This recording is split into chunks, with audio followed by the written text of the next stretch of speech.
Frustration. ఇప్పుడు ఆపద్ధర్మ ముఖ్యమంత్రి జగన్ సహా వైసీపీ నేతలు కార్యకర్తలు అందరూ ఇదే మూడ్లో ఉన్నారు.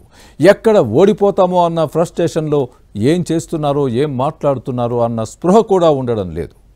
ఈ క్రమంలోనే 5 ఏళ్లుగా అంటిపెట్టుకున్న అధికారం దూరం అవుతుందన్న భయంతో రాష్ట్రాన్ని రావణ కష్టంగా మారుస్తున్నారు. జూన్ 4 ఫలితాల తర్వాత కూడా ఏపీలో అల్లర్లు జరుగుతాయన్న ఇంటెలిజెన్స్ వర్గాల హెచ్చరికలు రాష్ట్రంలోని ప్రమాదకర పరిస్థితులకు అద్దం పడుతున్నాయి.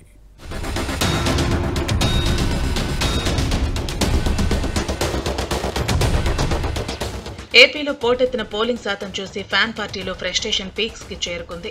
ఓటు వేసేందుకు దేశాలు రాష్ట్రాలు దాటి పెద్ద ఎత్తున ఓటర్లు తరలిరావడంతో ఈసారి పోలింగ్ శాతం భారీగానే నమోదైంది. మే 13న ఉదయం 7 గంటల నుంచి సాయంత్రం 6 గంటల వరకు పోలింగ్ కొనసాగింది. కొన్ని ప్రాంతాల్లో ఆలస్యంగా వచ్చి 6 లోపు క్యూ లైన్లో ఉన్న ఓటర్లకు ఓటు హక్కు వినియోగించుకునే అవకాశం కల్పించారు అధికారులు.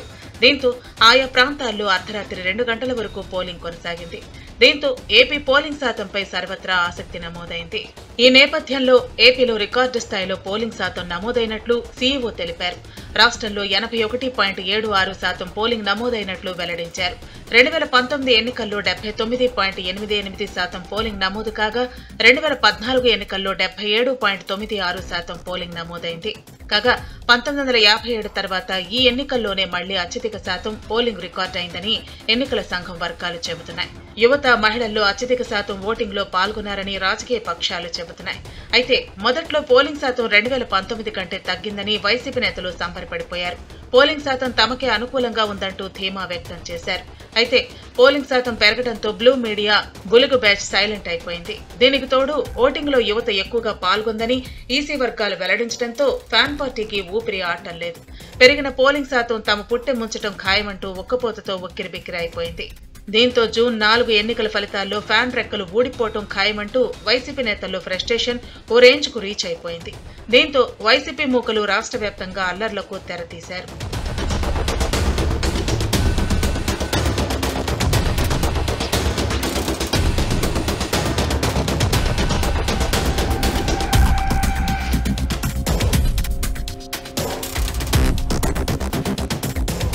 పోలింగ్ కు ముందు హింసాత్మక సంఘటనలు జరిగితే పోలింగ్ పై ప్రభావం పడుతుందని అందరూ భావిస్తుంటారు.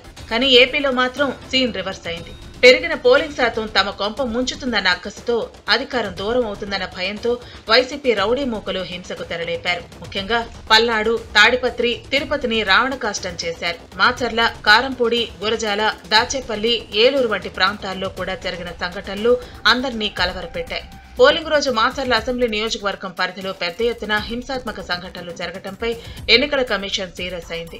అక్కడ టీడీపీకి చెందిన మహిళా నేత మంచులపై జరిగిన దాడిని, తెనాలిలో ఎమ్మెల్యే అన్నాబత్తుని శివకుమార్ ఓటర్పై దాడి చేయడం, మాచర్లలో కనిపించిన వారిని స్కార్పియోలతో గుద్దించేయడంతో పాటు తాడిపత్రిలో జరిగిన వరుస సంఘటనలపై తెలుగుదేశం పార్టీ కేంద్ర ఎన్నికల కమిషన్ కు ఫిర్యాదు చేసింది. ఎన్నికల సమయంలో ఈ ప్రాంతాల్లో హింసాత్మక ఘటనలు జరుగుతాయని ముందుగా సమాచారం ఉన్నా ఎందుకు కంట్రోల్ చేయలేకపోయారని, పోలింగ్ జరిగిన తర్వాత కూడా హింస చెలరేగితే ఎందుకు నియంత్రించలేదని సీఎస్, డీజీపీలను నేరుగా ఢిల్లీకి వచ్చి సమాధానం చెప్పాలంటూ ఆదేశించడంతో సీఎస్ జవహర్ రెడ్డి, డీజీపీ హరీష్ గుప్తా ఎన్నికల కమిషన్ ముందు హాజరై వివరణ ఇచ్చారు. కానీ ఇంత జరుగుతున్న బాధ్యత గల పదవిలో ఉన్న సీఎం జగన్ హింసాత్మక ఘటనలపై ఒక్క మాట మాట్లాడలేదు. ఇరువైపులా కార్యకర్తలను సంయమనం పాటించాలని పిలుపునివ్వకపోవడం తీవ్ర చర్చనీయాంశమైంది.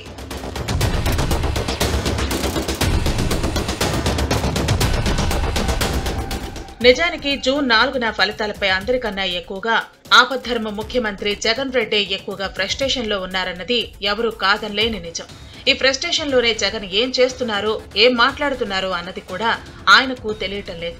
అందుకే ఇలాంటి సమయంలో ఆయన నిర్వర్తించాల్సిన కనీస బాధ్యతలను కూడా ఆయన నిర్వర్తించటం లేదు.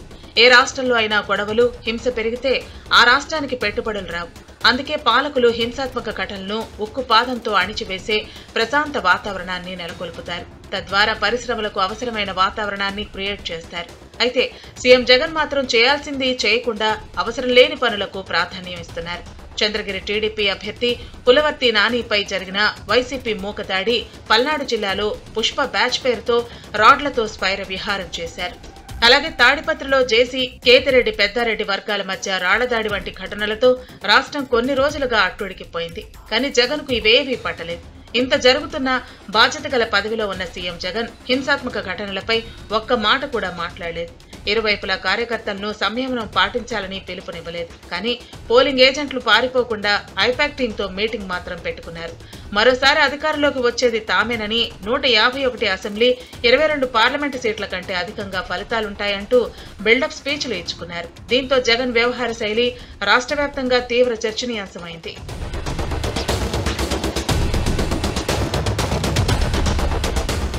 ఇక మరోవైపు ఏపీకి నిఘా విభాగం హెచ్చరికలు జారీ చేసింది. ఎన్నికల ఫలితాల తర్వాత ప్రతీకార దాడులకు అవకాశం ఉందని వార్నింగ్ ఇచ్చింది.